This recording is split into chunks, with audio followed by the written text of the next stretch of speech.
Most people think that kidney damage comes only from salt or diabetes. But the truth is, your kidneys are silently attacked every day by foods you would never expect. These foods clog, inflame, and chemically burn your kidneys from the inside. And the scariest part, damage builds slowly, without pain until it's too late. Hello, health champions. Today we're going to talk about the top 10 foods that destroy your kidneys. So we do this in reverse order and start with number 10, which is high sodium foods. And these are typically the packaged processed foods like soups, canned soups, frozen meals, TV dinners, and any sort of fast food. But it's not as simple as what you hear for the most part. You hear sodium or salt being villainized, but it's not really the salt. It is the fact that you get all that salt without any potassium to balance it out. So when you get the sodium in processed food and there's no potassium, now the sodium becomes a burden. And now the kidneys have to work much harder. It increases the kidney stress. It causes excessive sodium retention. It causes fluid retention.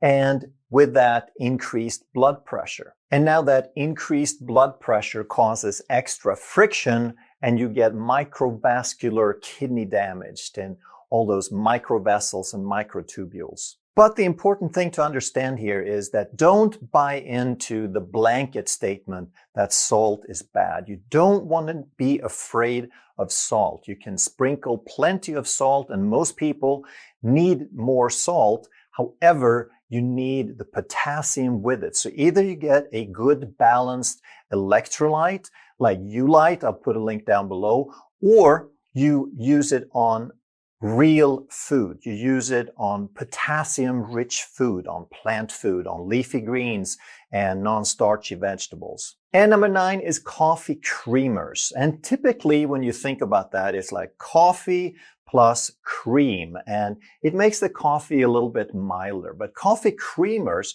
don't have any cream. They're non-dairy. And what do they put there instead? Well, they put a bunch of chemicals. They're typically very fake. And they're like flavored syrups. Some of the things you find inside are titanium dioxide emulsifiers, something that blends fat with water, and also artificial colors and flavors. And these have been found to cause leaky kidney membranes. They interfere with the structural integrity of the kidney tissue, and as a result, you could end up with protein in the urine, especially if you use these things long term. Number 8 is alcohol. And we know that alcohol in large amounts is not great, but alcohol causes dehydration, which places extra stress on the kidney because it has less fluid to work with to filter things. It produces a toxic load on all tissues, basically, but it also results in something called uric acid. And uric acid are little sharp crystals. They have like glass-like spikes on them.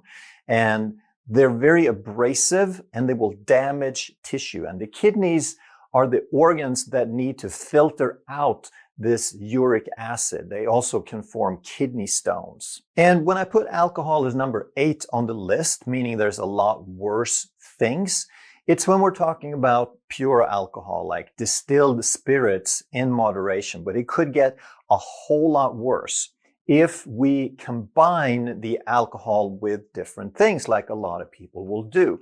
So if you have mixed drinks, now you're going to have sugar, which is fructose. And we'll talk about that separately because that's a really bad thing.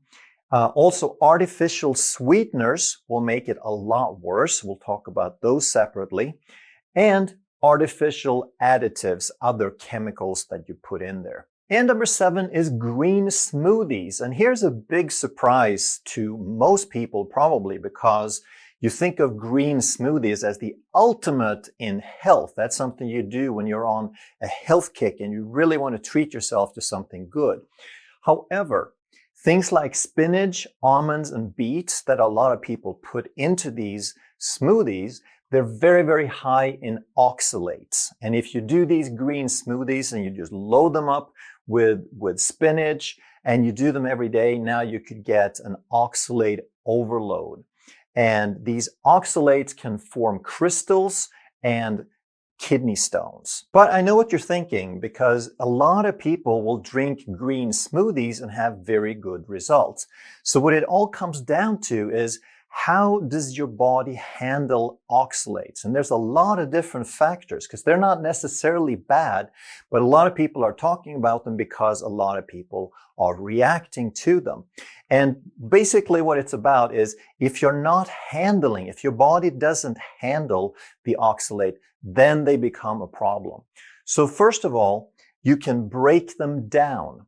There are specific bacteria. So if you have a very strong and varied microbiome, you'll probably have something called Oxalobacter formigenes, which will actually break down oxalates for you. And if you break them down, then you can't absorb them, because they're not a problem in the gut. They're a problem in the bloodstream, and they end up forming stones and crystals and getting to the kidneys. And besides breaking them down, you can also bind to them.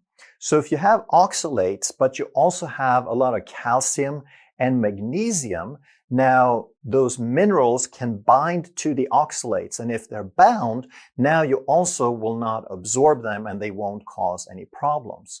And then there's something called citrate. So if you do absorb them, now citrate can be a good thing, because citrate can bind to them and keep them from binding to calcium. So if calcium binds in the gut, that's a good thing, because then we can flush them out.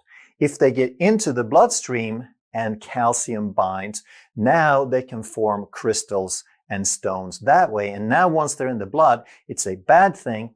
But now citrate from lemon, citric acid, would be a decoy. It would keep the oxalates from binding with calcium, so you would have less stones that way. So there are basically three ways you can get rid of them, and that's to break them down, it's to bind to them in the gut so they get flushed out, or it is to eliminate through the gut or also through the kidney, because once they make it into the bloodstream, it's the kidney that has to filter out that uric acid.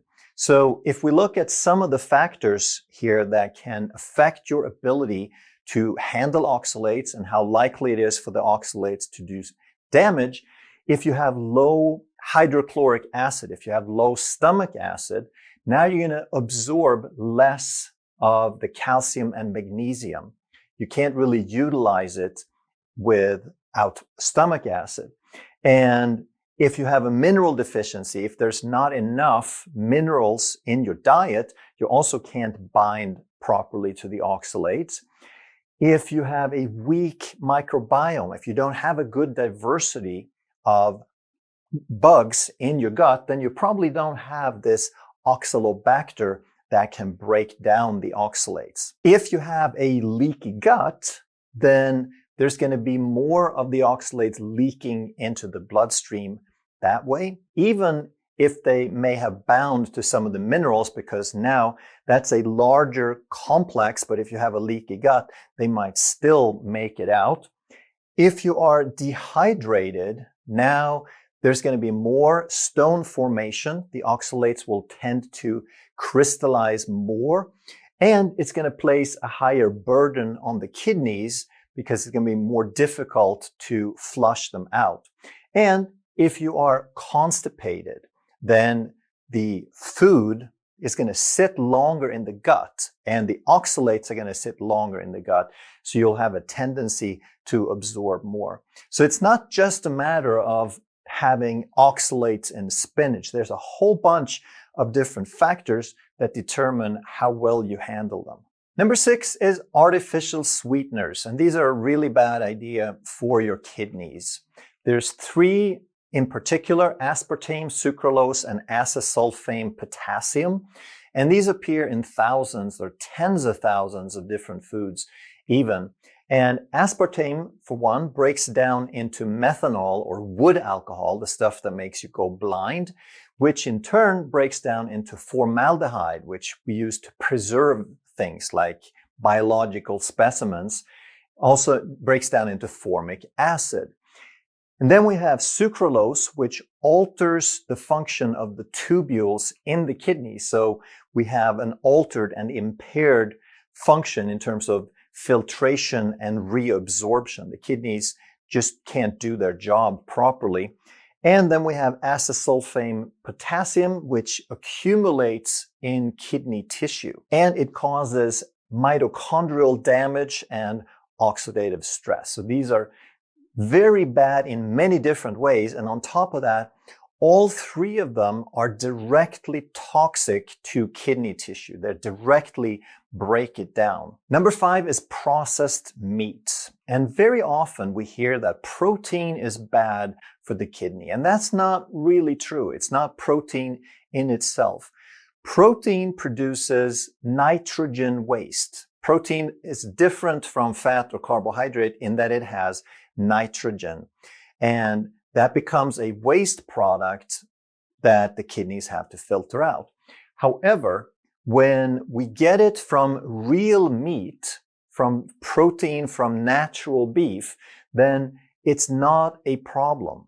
It could be if you're doing what's called rabbit starvation, meaning you have nothing else to eat but extremely lean protein, and you're eating 300-400 grams of protein with basically nothing else.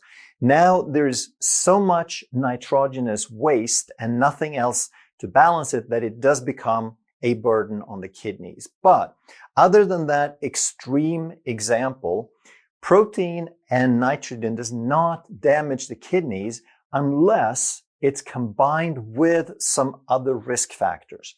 So if you already have some kidney problems, if you are dehydrated, if you have metabolic disease, now you're not able to handle protein as well. And under these circumstances, it could be a good idea to pull back a little bit on protein. But other than that, the kidneys need protein to heal. It's protein that's going to become the tissue that heals. And then when we talk about processed meats, then they add some additional factors that are very stressful for the kidneys, like phosphate preservatives.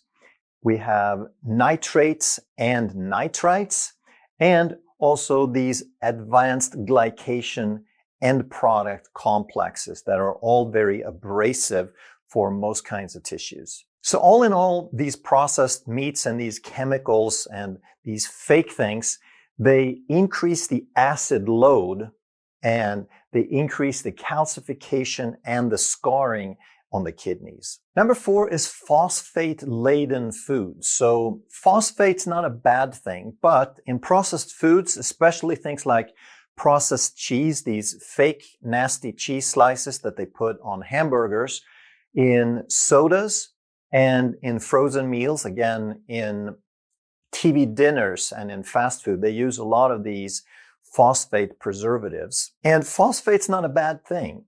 Calcium and phosphate is the minerals that make up most of your bones. However, too much is not a good thing, and out of balance is not a good thing. So these inorganic phosphates that we're talking about with the preservatives and what they add as food additives, they are unnatural, so they get absorbed at 90%, whereas normally occurring phosphates in natural food only gets absorbed at 30 to 40%.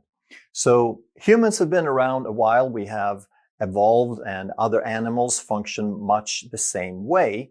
And we have developed a balance. We have developed an ability to absorb only a certain amount. And there's probably a reason for that. We have developed a balance with nature, if you will. But then when we go in and we change it, we have artificial compounds, inorganic phosphates. Now they don't act the same. So there's a reason we would only absorb 30 to 40%. And then when we have something we absorb way, way more, now it becomes a burden. So all these extra phosphates, they create problems in that they accumulate in kidney, artery, and bone. So in bones, they're appropriate to a point until they disrupt the balance with the calcium. They're supposed to be a certain ratio, but they're not supposed to accumulate in kidney and arteries. Those are soft tissues. So what happens now is in the kidneys, something called renal osteodystrophy. So renal means kidney, osteo means bone, and dystrophy means it's growing the wrong way. So basically, the kidneys start to calcify and harden from the inside. Number 3 is NSAIDs, over-the-counter drugs, painkillers. And NSAID stands for non-steroidal anti-inflammatory drugs. And it's not really a food, I know, but I had to have it on here on this list because so many people use them and you need to understand something about them. So these are things like ibuprofen and naproxen, and there's a bunch of other related ones on the market. And what they do is they block a chemical messenger called a prostaglandin. And in doing that, they do it to the degree that they also block and reduce the blood flow to the kidney. And that's something we need to understand about the kidneys is they get per unit tissue, they get the most blood flow of any organ in the body. They have 1% of the body weight and they get 20% of all the cardiac output of all the blood that the heart pumps out. And the kidneys need all that blood, all that oxygen to perform their work. They're extremely hard working. But if we cut back on the blood flow, now they have to do the same workload. We don't have less toxins, less waste products in the body just because we reduce the blood flow. But now they have to do the same work with less oxygen. So now we're placing a huge stress on the kidneys. The tissues get very stressed. We increase the concentration of toxins because the kidneys can't keep up. So the end result is tissue damage and cell death in the kidneys. And if this is more than the occasional use, then we can get permanent loss of tissue. We can get permanent loss of filtering capacity. Number 2 is seed oils. And this is basically anything sold in the store, anything mass-produced, sold as vegetable oil. They could be corn oil, canola oil, soybean oil. And the reason that they're bad for you is not that the food that they're made from is all that horrible. It may not be the best, but it's not really a bad food when it's growing, but it's how they process it. And it's very, very harsh. It's like an industrial product in the processing. They use very high heat, very high pressure, and even solvents like acetone to get the last bit of oil out of these seeds or grains or beans that they use. And the end result is that you oxidize these lipids and lipid byproducts, and you get something in the final product called aldehydes. And these aldehydes are not supposed to be in food. They are directly toxic to kidney cells. They damage the glomeruli, which is the smallest functional unit of the kidney, and they scar the tubules.